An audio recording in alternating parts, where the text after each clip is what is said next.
ఇవాల్టితో ప్రస్తుత జీహెచ్ఎంసీ పాలక మండలి గడువు ముగియనుంది. సాయంత్రం నుంచి ప్రత్యేక అధికారితో జీహెచ్ఎంసీ పాలన కొనసాగనుంది. రేపు జీహెచ్ఎంసీని 3 కార్పొరేషన్లుగా విభజిస్తూ ఉత్తర్వులు వచ్చే అవకాశం ఉంది. గ్రేటర్ హైదరాబాద్ మున్సిపల్ కార్పొరేషన్ ను greater Malkajgiri, greater Cyberabad municipal కార్పొరేషన్లుగా విభజించనున్నారు. మే 15 నుంచి 20వ తేదీలో 3 కార్పొరేషన్లకు ఎన్నికలు జరగనున్నాయి. జూన్ మొదటి వారంలో కొత్త పాలకవర్గం ఏర్పడే ఛాన్స్ ఉంది.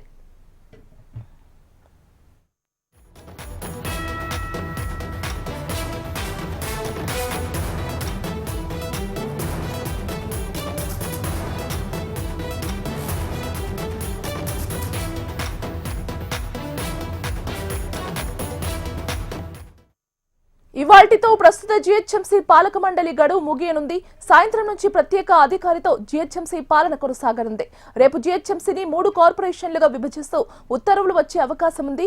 గ్రేటర్ హైదరాబాద్ మున్సిపల్ కార్పొరేషన్ ను greater Malkajgiri, greater Cyberabad municipal కార్పొరేషన్లుగా విభజించనున్నారు. మే 15 నుంచి 20వ తేదీలో 3 కార్పొరేషన్లకు ఎన్నికలు జరగనున్నాయి. జూన్ మొదటి వారంలో కొత్త పాలకవర్గం ఏర్పడే ఛాన్స్ ఉంది.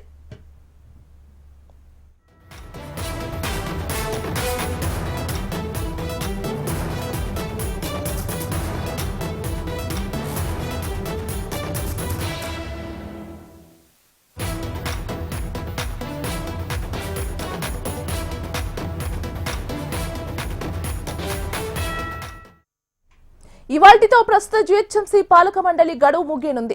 సాయంత్రం నుంచి ప్రత్యేక అధికారితో జీహెచ్ఎంసీ పాలన కొనసాగనుంది. రేపు జీహెచ్ఎంసీని 3 కార్పొరేషన్లుగా విభజిస్తూ ఉత్తర్వులు వచ్చే అవకాశం ఉంది. ఇక ఇదే అంశానికి సంబంధించి మరింత సమాచారం అందించడానికి మా కరెస్పాండెంట్ ఆర్కే ఫోన్ లో సిద్ధంగా ఉన్నారు.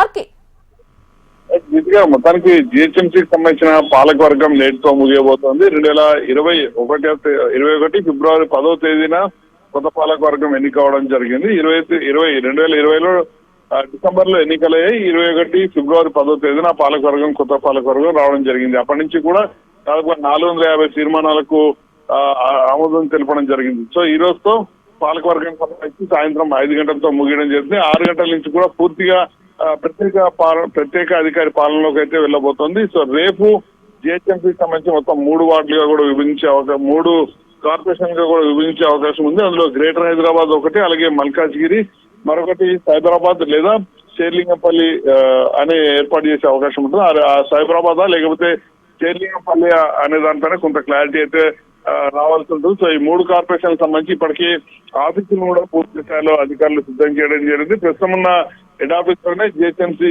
యథావిధిగా కొనసాగుతుంది. ఇక తార్నాక హుడా హెచ్ఎండికి సంబంధించిన ఆఫీస్ ఏదైతుందో ఆ ఆఫీసులో ఏదైతే మల్కాజ్గిరి కార్పొరేషన్ సంబంధించిన కార్యాలయం అయితే రాబోతుంది. ఇక మాదాపూర్ లోని మ్యాక్స్ బిల్డింగ్ లో షేర్లింగంపల్లికి సంబంధించిన గ్రేటర్ సైబరాబాద్ కార్పొరేషన్ సంబంధించిన కార్యాలయం అయితే రాబోతుంది. మొత్తం 150 వార్డులతో యథావిధిగా జిహెచ్ఎంసీ అయితే కొనసాగుతుంది. ఇక మిగతా వాటికి వచ్చేసరికి అందుతున్న సమాచారం మేరకు 74 వార్డులతో గ్రేటర్ మల్కాజ్గిరి, అలాగే 76 వార్డులతో గ్రేటర్ హైదరాబాద్ కార్పొరేషన్ అయితే ఏర్పాటయ్యే అవకాశాలు అయితే కనిపిస్తున్నాయి. ప్రస్తుతానికైతే ఈ రోజు సాయంత్రం కల్లా పాలకవర్గం ముగుస్తుంది కాబట్టి రేపు సాయంత్రానికి ఏదైతే ప్రభుత్వం నుంచి 3 కార్పొరేషన్ సంబంధించిన జీవో కూడా ఉత్తర్వులు కూడా వచ్చే అవకాశాలు అయితే కనిపిస్తున్నాయి.